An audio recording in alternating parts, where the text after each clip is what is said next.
Bonjour, bienvenue dans William's Kitchen, je suis William et aujourd'hui je vais vous montrer comment faire une recette très simple à base de fruits car je vous ai demandé sur Instagram, dans un petit sondage, si vous voulez voir plus de recettes aux fruits notamment et vous avez répondu beaucoup oui.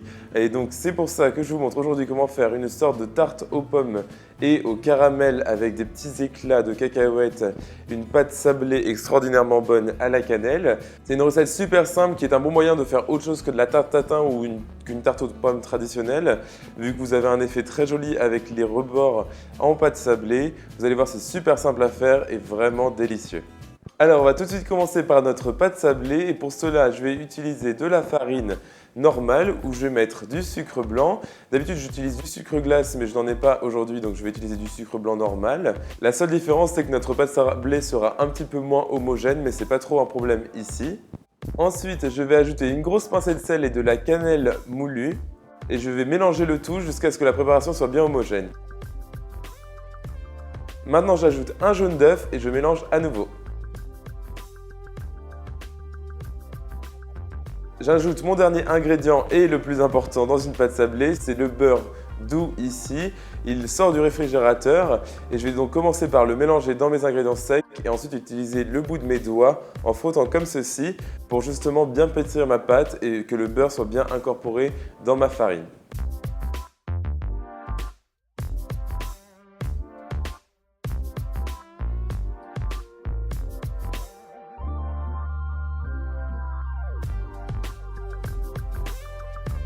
Une fois que vous avez formé une belle boule de pâte sablée en l'ayant pétri un petit peu au préalable environ 2-3 minutes, vous pouvez mettre le tout dans du film alimentaire plastique et je vais faire reposer ma pâte au réfrigérateur pendant environ 2 heures.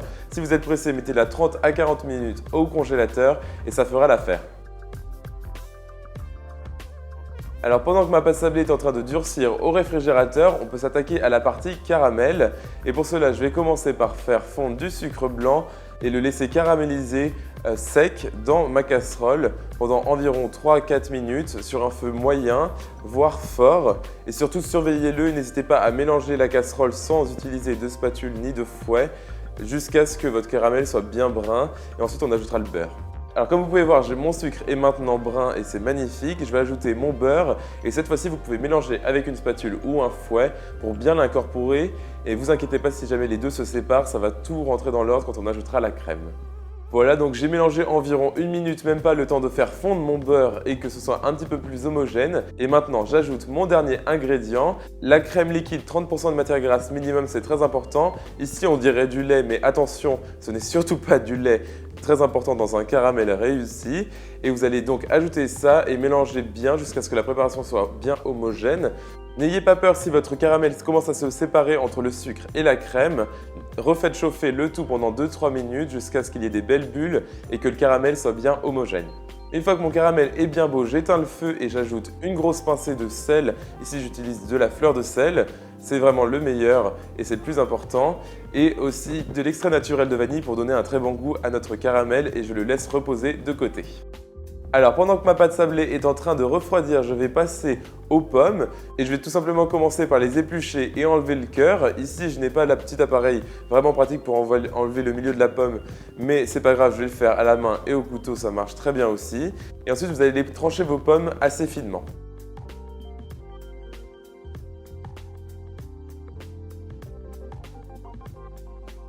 J'ajoute maintenant un petit peu de jus de citron vert tout simplement car c'est le seul que j'avais sous la main, mais si vous avez du jaune, bien sûr, utilisez-le. Mais c'est mon côté un petit peu exotique d'avoir du citron vert à la maison. Et je vais en ajouter un petit peu pour que les pommes ne s'oxydent pas et qu'elles ne deviennent pas marron et vieilles et moches dans notre préparation avant de la cuire. Très bien, maintenant j'ajoute un petit peu de sucre vergeoise blonde pour donner un petit côté sucré et caramélisé à nos pommes. Je vais aussi ajouter de l'extrait naturel de vanille et de la cannelle ainsi que de la farine dans mes pommes et mélanger le tout avec une cuillère sans les casser. C'est vraiment important de garder une belle forme intacte. J'utilise de la farine ici en petite quantité pour justement éviter d'avoir trop de jus de pomme à la cuisson et pour pas que justement votre pâte sablée devienne un petit peu molle et pas très bien cuite à la base. Voilà, donc ma pâte sablée a bien reposé au réfrigérateur, donc je vais la retravailler avec mes mains et je vais former un disque de la largeur de ma plaque de four, c'est-à-dire environ 28 cm de diamètre.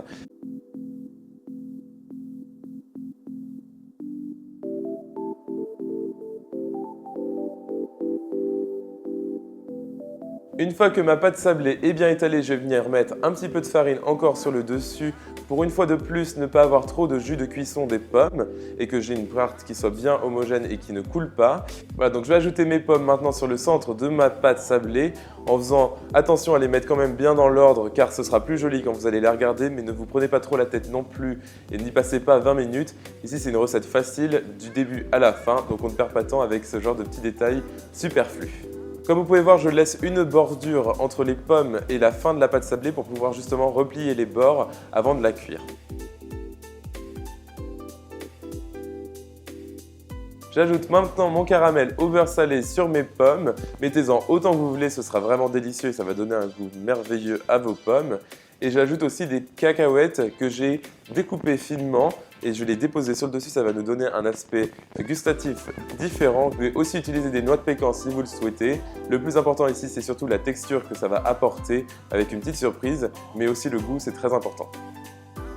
Voilà, donc c'est parfait. Maintenant, je vais replier les bords de ma pâte sablée sur mes pommes et mettre un petit peu de egg wash, donc c'est un mélange de œuf plus eau, juste sur les bords de ma pâte pour qu'elle devienne bien dorée au four.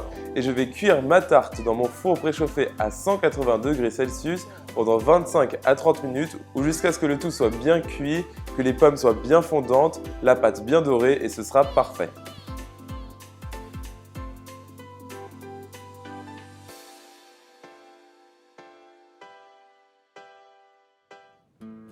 Alors, j'ai ici une petite part de ma tarte magnifique. C'est une petite part car c'est mon 4 heures aujourd'hui. Vous pouvez mettre aussi une boule de glace vanille si jamais vous la servez en dessert, ce sera magnifique avec un petit peu plus de sauce au caramel. Ce sera délicieux. En tout cas, ça sent super bon la cannelle. Franchement, c'est parfait. C'est suffisamment sucré avec une petite pointe de sucre donc dans les pommes plus le caramel au beurre salé.